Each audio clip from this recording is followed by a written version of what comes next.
Hello student, welcome to the brains of classes. आज अपन पढ़ने वाले हैं क्लास 10th की मैथ्स और इसमें पढ़ेंगे अपन चैप्टर नंबर 1 रियल नंबर्स। इसकी अपने पास है एक्सरसाइज 1.1। ठीक है, तो इस वीडियो में अपन इसकी एक्सरसाइज 1.1 के जो टोटल क्वेश्चंस हैं उनको कंप्लीट सोल्व करेंगे, तो आपको वीडियो पूरा देखना है। तो क्वेश्चन नंबर 1 में आपसे बोला है express each number as a product of its prime factors, यानी कि हर एक नंबर को क्या करना है अपने को इसके प्राइम फैक्टर के फॉर्म में लिखना है। ठीक है, तो फर्स्ट क्वेश्चन है 140। तो सबसे पहले अपन 140 का प्राइम फैक्टर कैलकुलेट करते हैं। लास्ट में इवन नंबर आ रहा है तो किससे डिवाइड होगा? 2 से। 2 से डिवाइड करते हैं कितने टाइम? 7 और 0 70 टाइम। फिर 2 से डिवाइड करेंगे अगेन 35 टाइम। अब ये डिवाइड हो रहा है अपने पास 5 से। ठीक है, 7 टाइम और 7 से डिवाइड होगा 1 टाइम, यानी कि एट द लास्ट इसको लिख देंगे 140 is equal to 2 multiply 5 multiply 7।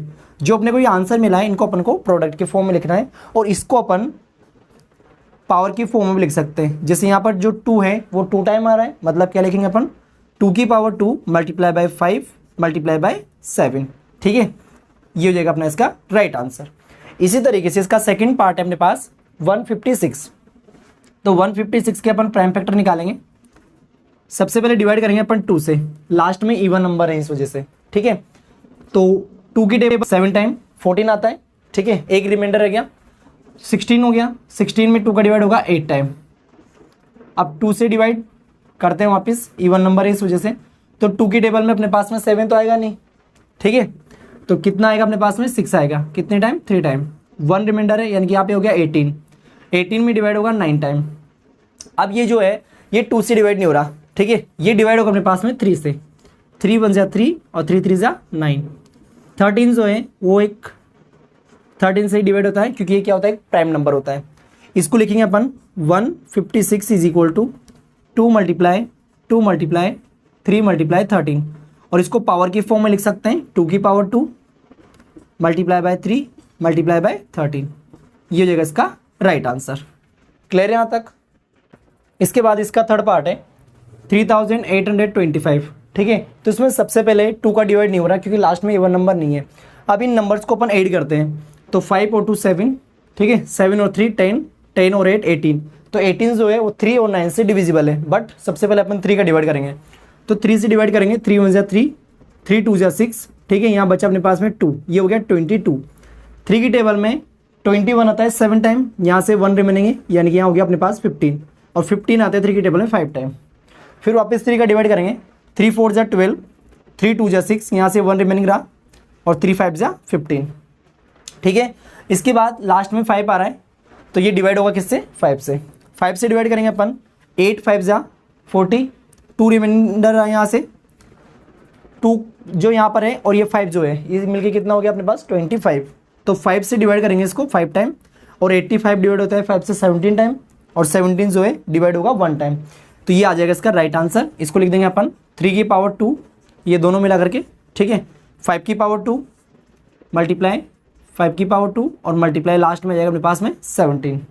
ठीक है, इसी तरीके से अपन 5005 का प्राइम फैक्टर कैलकुलेट करेंगे, जो कि इस तरीके से मिलेगा अपने को। इसका आंसर है 5 × 7 × 11 × 13, और इसका जो फिफ्थ पार्ट है 7429, इसके प्राइम फैक्टर अपने को मिलेंगे 17 मल्टीप्लाई 19 मल्टीप्लाई 23। ठीक है, तो ये हो जाएंगे इनके राइट आंसर्स। इसके बाद सेकंड क्वेश्चन है अपने पास में, find the LCM and HCF of the following pairs of integers and verify that LCM into HCF is equal to product of the 2 numbers. ये अपने को चेक करना है। तो सबसे पहले अपने को एलसीएम और एचसीएफ कैलकुलेट करने के लिए इसके प्राइम फैक्टर कैलकुलेट करने पड़ेंगे। तो 26 और 91 के अपन प्राइम फैक्टर निकालते हैं। यहाँ लिखेंगे 26, ये 2 से डिवाइड होता है 13 टाइम, फिर 13 से डिवाइड होता है 1 टाइम। इसी तरीके से अपन 91 के प्राइम फैक्टर कैलकुलेट करेंगे। ये डिवाइड होता है 7 से 13 टाइम, और 13 से डिवाइड होता है 1 टाइम, यानी कि यहाँ पर अपन लिख लेंगे 26 is equal to 2 multiply 13 and 91 is equal to 7 multiply 13। ठीक है यहाँ तक। अब अपन एचसीएफ कैलकुलेट करेंगे, हाईएस्ट कॉमन फैक्टर। उसके लिए जो यहाँ पर कॉमन है अपने पास दोनों नंबर्स में, उसको लिखते हैं अपन। तो इसका एचसीएफ हो जाएगा 13, और इसका एलसीएम जो है लोवेस्ट कॉमन मल्टीपल वो आ जाएगा इस तरीके से 2 और 7 जो कॉमन नहीं है तो उसको लिखेंगे 2 × 7, और जो कॉमन है उसको भी लिखना होता है तो इसको लिख देंगे 13। इन तीनों को जब अपन मल्टीप्लाई करेंगे तो अपने को मिलेगा 182। ठीक है, अब अपने को चेक करना है कि LCM into HCF is equal to product of two numbers है या नहीं है। तो सबसे पहले अपन लिखते हैं यहाँ पे now LCM into HCF, LCM और एचसीएफ का प्रोडक्ट कैलकुलेट करते हैं। तो लिखेंगे अपन 13 × 182। ठीक है, तो इसका आंसर अपने को मिलेगा 13 को 182 से मल्टीप्लाई करना है, यानी कि 182 × 13 मल्टीप्लाई करते हैं। यहाँ से आ जाएगा अपने पास में 6 और यहाँ से आ जाएगा 24 कैरी 2, 3 1 जा 3 और 2 5।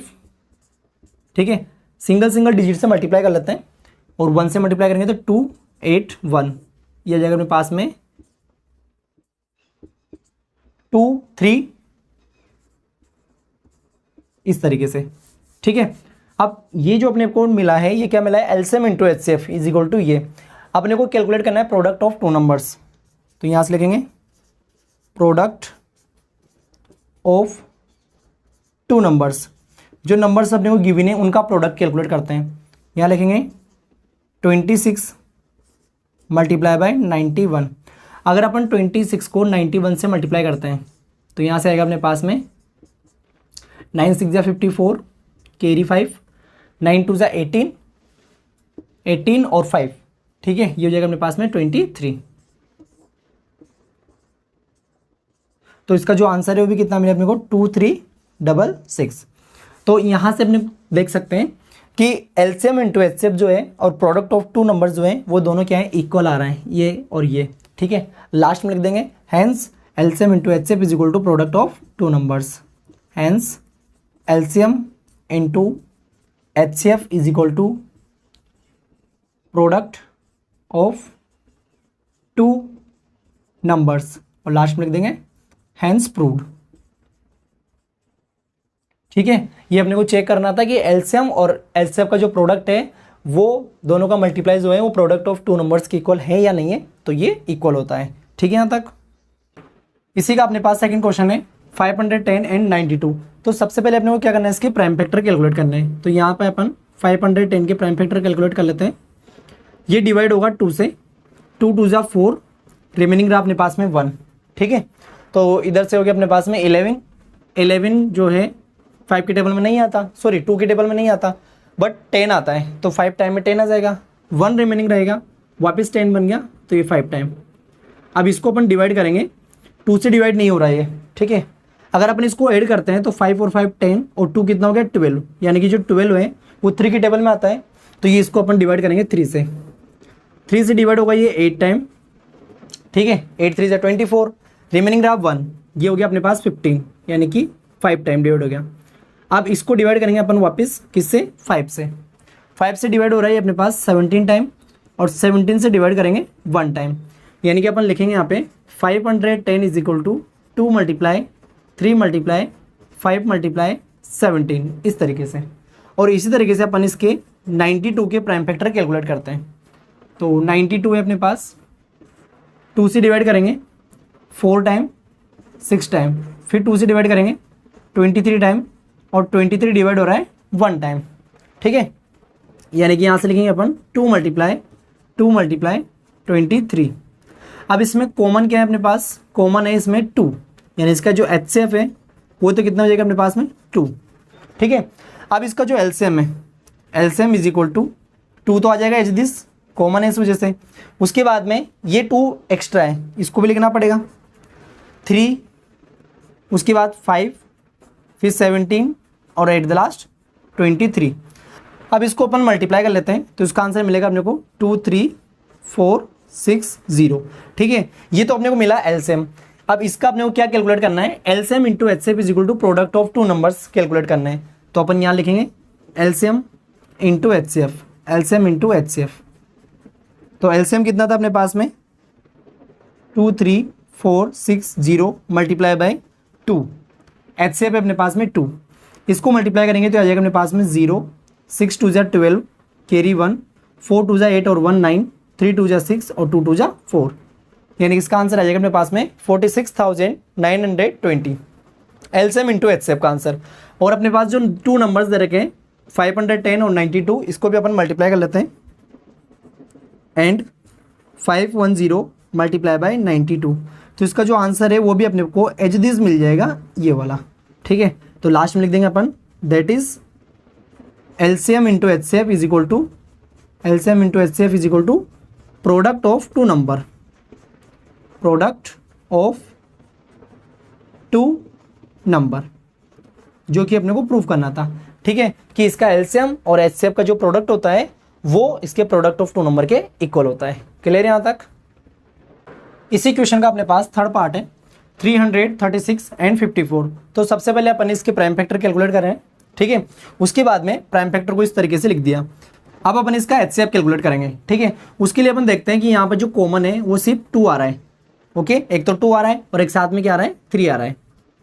तो यहाँ पे लिखेंगे HCF is equal to 2 × 3 = 6। Okay, LCM calculate करने के लिए जो 2 कॉमन आया था उसको लिख दिया अपन ने। उसके अलावा अपने पास 1 2 3 टाइम जो 2 है वो रिमेनिंग है, उसको भी लिख दिया। इसी तरीके से एक बार 3 कॉमन आया था उसको लिखा, उसके बाद 2 टाइम्स उसको अपन ने यहाँ लिख दिया। डन। और लास्ट में बचा अपने पास 7। जब इनको मल्टीप्लाई करेंगे तो अपने को आंसर मिलेगा 3024। क्लियर है यहाँ तक? तो ये तो हो गया इसका एचसीएफ और ये हो गया इसका एलसीएम। अब अपने को इसका वेरिफिकेशन करना है कि LCM into HCF is equal to कितना आता है। तो एलसीएम इंटू एचसीएफ, एलसीएम ये रहा अपने पास में 3024 और इसका एचसीएफ अपने पास में 6। इनको मल्टीप्लाई कर लेंगे, ये अपने को आंसर मिल जाएगा। और इसी तरीके से अपन इन दोनों नंबर्स को प्रोडक्ट फाइंड आउट कर लेते हैं। तो जब अपन दोनों नंबर का प्रोडक्ट फाइंड आउट करेंगे तो ये और ये वैल्यू क्या आएगी अपने पास, सेम आएगी। लास्ट में लिख देंगे that is LCM into HCF is equal to product of 2 numbers. तो एलसीएम इंटू एचसीएफ किसके इक्वल होता है, प्रोडक्ट ऑफ 2 नंबर के इक्वल होता है। अब अपने पास नेक्स्ट क्वेश्चन है, question number 3। Find the LCM and HCF of the following integers by applying the prime factorization method. इनका अपने को एलसीएम और एचसीएफ कैलकुलेट करना है। तो 12, 15 और 21 का एलसीएम एचसीएफ कैलकुलेट करने के लिए अपन सबसे पहले तीनों के प्राइम फैक्टर कैलकुलेट कर लेंगे। तो 12 में 2 का डिवाइड करेंगे 6 टाइम, फिर 2 से डिवाइड करेंगे 3 टाइम, 3 से डिवाइड करेंगे 1 टाइम। ठीक है, इसी तरीके से 15 और 21 की कैलकुलेट करना है। तो 15 के लिए डिवाइड करेंगे अपन 3 से 5 टाइम, 5 से 1 टाइम, और एट द लास्ट 21 के लिए डिवाइड करेंगे अपन 3 से 7 टाइम और 7 से 1 टाइम। इन सभी को अपन इनके फैक्टर्स की फॉर्म में लिख देंगे। 12 जो है वो किसके इक्वल है, 2 × 3। ठीक है, और 15 जो है वो अपने पास इक्वल है 3 × 5। और इसी तरीके से 21 को लिखेंगे अपन 3 × 7। क्लियर है यहाँ तक? अब अपन लिखेंगे इसका एलसीएम और लिखेंगे अपन इसका एचसीएफ। तो यहाँ पे लिखेंगे HCF of 12, 15 and 21 is equal to. अब देखो एचसीएफ किसको लिखते हैं अपन, जो तीनों जगह पे कॉमन होता है। तो यहाँ पे तीनों जगह कौन कॉमन है, तीनों जगह अपने पास में कॉमन है 3, यानी यहाँ लिख देंगे 3। तो इसका एचसीएफ हो जाएगा हाईएस्ट कॉमन फैक्टर, तो कितना हो जाएगा अपने पास में 3।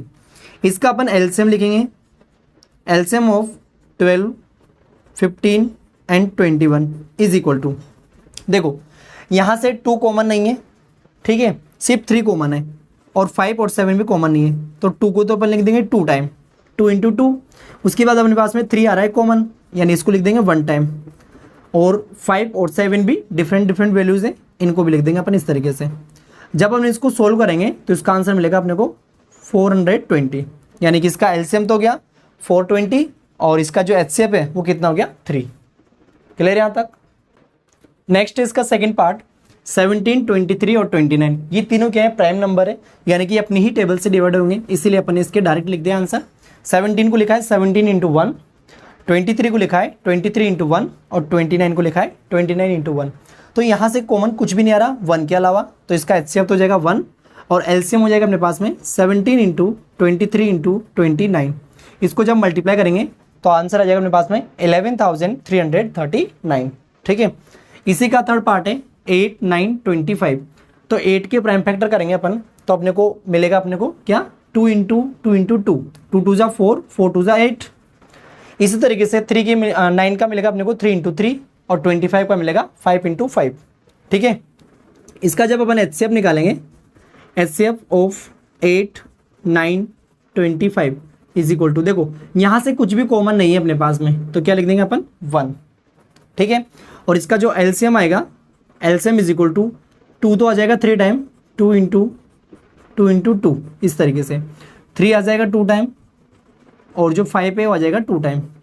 जब इसको अपन मल्टीप्लाई करेंगे तो इसका आंसर आ जाएगा 1800, और ये हो जाएगा इसका राइट आंसर, ठीक है यहाँ तक। नेक्स्ट है क्वेश्चन नंबर 4, ठीक है, और ये क्वेश्चन इसका इंपॉर्टेंट क्वेश्चन भी है। लिखा हुआ है given that HCF of 306 and 657 is equal to 9, find then LCM। इसका अपने को LCM कैलकुलेट करना है, ठीक है। तो सबसे पहले अपन क्या लिखेंगे इसके सॉल्यूशन में, इसमें अपन लिखेंगे वी नो दैट क्या जानते हैं कि HCF into LCM is equal to, HCF into LCM is equal to क्या होता है अपने पास, प्रोडक्ट ऑफ 2 नंबर होता है, प्रोडक्ट ऑफ 2 नंबर्स। ये अपन ने पढ़ रखा है कि LCM into HCF is equal to कितना होता है अपने पास में, प्रोडक्ट ऑफ 2 नंबर होता है। तो आपको क्या, किसकी वैल्यू गिवन है, HCF की वैल्यू गिवन है, कितनी है 9, यहाँ लिख देंगे 9 into LCM is equal to product of 2 number. 2 number कौन से अपने पास में, 306 एंड 657, ठीक है। यहाँ तक अपने को इसका LCM कैलकुलेट करना है, तो LCM के लिए क्या करेंगे, इस 9 को उधर शिफ्ट कर देंगे। अभी 9 है मल्टीप्लाई में, उधर जाने के बाद हो जाएगा कन्वर्ट डिवाइड में, तो यहाँ से इसको डिवाइड में लिख देंगे। 9 से 306 जो है वो डिवाइड होता है कितने टाइम, 34 टाइम, यानी कि 34 टाइम इसको कैंसिल कर देंगे। तो यहाँ से अपने पास रिमेनिंग रहेगा 34 इंटू इस तरीके से, ठीक है। तो इसका जो लास्ट LCM है उसकी वैल्यू हो जाएगी अपने पास 22338, यानी कि LCM आ जाएगा अपने पास में 22,338, ठीक है। किस नंबर का, 306 और 657 का। नेक्स्ट क्वेश्चन है इसका question number 5, check whether 6 to the power n can ends with the digit 0 for any natural number n, यानी कि इन्होंने बोला है कि अपन को 6 की किसी भी पावर के लिए, नेचुरल नंबर पावर के लिए लास्ट में क्या चाहिए, 0 आंसर चाहिए। इस तरीके से जैसे अपन ने लिखा कि 6 टू द पावर 1 तो आंसर मिलता है अपने को 6, 6 टू द पावर 2 आंसर मिलता है 36। तो इस तरीके से अपन यहाँ पर कौन सा नेचुरल नंबर लिखें जिसका जो भी आंसर मिले उसके लास्ट डिजिट में यहाँ पर क्या होना चाहिए, 0 होना चाहिए। ये अपने को चेक करना है, ठीक है। तो क्या लिखेंगे, if the number 6 to the power n for any natural number n, अगर लास्ट वैल्यू 0 है किसी भी नेचुरल नंबर n के लिए, तो इसका मतलब क्या हुआ, ends with digit 0, then it would be divisible by 5। अगर लास्ट नंबर 0 है तो वो 5 या 10 से डिविजिबल होना चाहिए, ठीक है। मतलब क्या हुआ, that is the prime factorization of 6 to the power n। इसका अगर जो प्राइम फैक्टराइजेशन है उसके अंदर क्या होना चाहिए, कंटेन होना चाहिए 5 आना चाहिए, ठीक है, तभी 5 से डिविजिबल होगा। दिस इज नॉट पॉसिबल, ये पॉसिबल नहीं है। क्यों नहीं है, क्योंकि अगर अपन 6 की प्राइम फैक्टर निकालते हैं तो क्या मिलेगा अपने को, 2 इंटू 3, ठीक है, यानी कि 2 की पावर n और 3 की पावर n मिला है। यहाँ पर कहीं पर भी 5 प्रेजेंट नहीं है। So the only primes in the factorization of 6 to the power n are 2 and 3। सिर्फ क्या मिल रहा है अपने को, 2 एंड 3 मिल रहा है। And the uniqueness of the fundamental theorem of arithmetic, जो अपने पास में फंडामेंटल थ्योरम पढ़ी थी उसमें क्या पढ़ा था अपन ने कि हर एक नंबर के अपने एक यूनिकनेस प्राइम फैक्टराइजेशन होता है, ठीक है। यानी कि 6 की पावर 6 के अगर अपन प्राइम फैक्टर करते हैं तो क्या मिलेगा अपने को, 2 इंटू 3 मिलेगा, ठीक है। इसके अलावा कोई आंसर मिलने वाला नहीं है। तो uniqueness of fundamental theorem, fundamental theorem के अनुसार क्या लिखेंगे अपन, that there are no other primes, यानी कि इसके अलावा कोई प्राइम नंबर्स नहीं है, ठीक है ना, फैक्टराइजेशन में। So there is no natural number n, कोई से भी ऐसा नेचुरल नंबर n नहीं है जिसके लिए 6 to the power n ends with the digit 0, जिसका जो आंसर मिले उसमें लास्ट वैल्यू अपने को 0 मिल जाए। ऐसा कोई सा भी नेचुरल नंबर नहीं है, किसके लिए, 6 टू दी पावर n के लिए, ठीक है यहाँ तक। नेक्स्ट क्वेश्चन है question number 6, explain why 7 into 11 into 13 plus 13 and 7 into 6 into 5 into 4 into 3 into 2 into 1 plus 5 are are composite numbers. तो ये कंपोजिट नंबर हैं, कैसे हैं ये अपने को एक्सप्लेन करना है। उसके लिए क्या करेंगे, सबसे पहले अपन इसको फर्स्ट और इसको सेकंड क्वेश्चन मान लेते हैं। लेट, ये जो अपने को क्वेश्चन दिया था फर्स्ट वाला, इसमें एक तो 13 यहाँ पर भी है और यहाँ पर भी है, ठीक है। तो अपन क्या करेंगे, 13 को कॉमन ले लेंगे बाहर। 13 कॉमन लिया तो यहाँ से अपने पास रिमेनिंग है 7 इंटू 11 इंटू यहाँ बचेगा अपने पास 1 और प्लस 1। जब इनको मल्टीप्लाई करेंगे तो कितना आएगा 77 प्लस 1 जो कितना हो जाएगा 78। 13 एजदीस चल रहा है। 78 की अगर अपन प्राइम फैक्टर निकालते हैं तो क्या मिलेगा अपने को 2 इंटू 3 इंटू 13। ठीक है, उसको अपन आगे लिख देते हैं, शिफ्ट करके 2 3 को आगे लिख देते हैं तो 2 इंटू 3 फिर उसके बाद 13 इंटू 13। यहाँ पर ये जो प्राइम फैक्टर है ये पूरा जो नंबर आएगा आंसर मल्टीप्लाई करने के बाद में वो 2 से भी डिवाइड है, 3 से भी डिवाइड है और साथ में 13 से भी डिवाइड है, यानी कि मोर देन 2 फैक्टर से डिवाइड हो रहा है 1 और नंबर के अलावा। यानी कि ये क्या हो जाएगा अपने पास में कंपोजिट नंबर हो जाएगा, क्योंकि कंपोजिट नंबर की डेफिनेशन क्या है कि ऐसा नंबर जो 1 और खुद की टेबल के अलावा बाकी नंबर से भी डिवाइड हो जाए। जैसे अपन ने बोला कि 4 1 की टेबल से डिवाइड होता है, 4 की टेबल से भी डिवाइड होता है और साथ में 2 की टेबल से भी डिवाइड होता है। तो ये कौन सा नंबर है? कंपोजिट नंबर है। जबकि अपने पास जो 2 है वो एक कंपोजिट नंबर नहीं है, 2 क्या है? एक प्राइम नंबर है, क्योंकि ये सिर्फ 1 और 2 से ही डिवाइड होता है।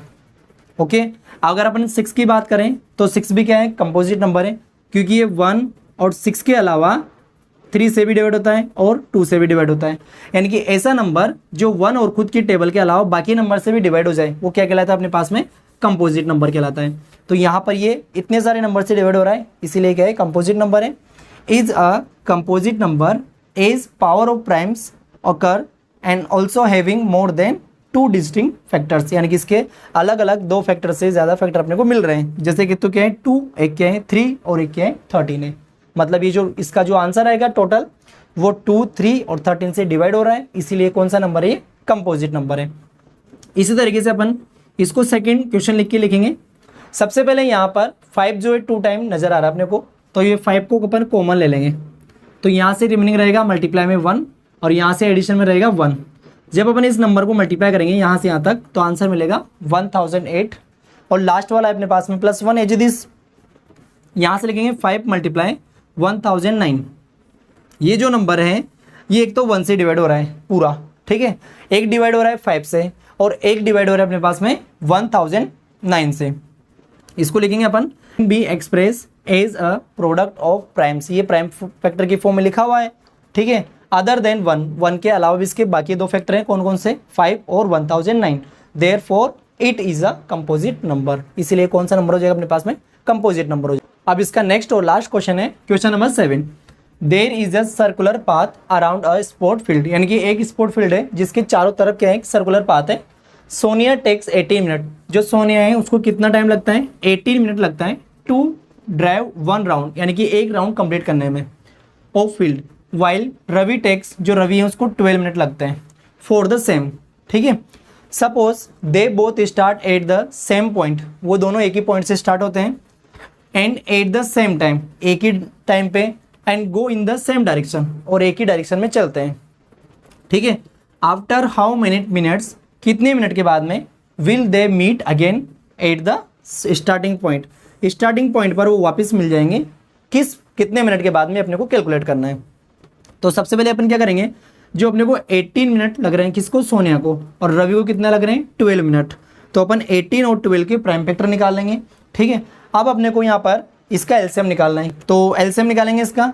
एलसीएम इज इक्वल टू 18 और 12 कितना आ जाएगा अपने पास में? देखो इसमें से एक तो ये कॉमन है अपने पास, तो यहाँ लिखेंगे 2, ठीक है। उसके अलावा ये 2 अपने पास रिमेनिंग है तो इसको लिख दिया अपन ने। इसी तरीके से 3 भी दोनों जगह कॉमन है, इसको भी एक 1 टाइम लिख दिया, और एक 3 रिमेनिंग है, इसको भी अपन ने यहाँ पे लिख दिया। यानी कि 2 इंटू 2 और 3 इंटू 3, इस तरीके से। तो कितना हो गया ये? 36। तो क्या लिखेंगे? Thus after 36 minute they will meet again at the starting point, यानी कि 36 मिनट के बाद में वो दोनों वापस स्टार्टिंग पॉइंट पर मिल जाएंगे, ठीक है। तो इस वीडियो में अपन इसकी एक्सरसाइज 1.1 को कंप्लीट किया है। आई होप आपको वीडियो अच्छी लगी होगी। अगर वीडियो अच्छी लगी है तो वीडियो को लाइक करना है, शेयर करना है, और चैनल को क्या करना है? सब्सक्राइब करना है, ठीक है।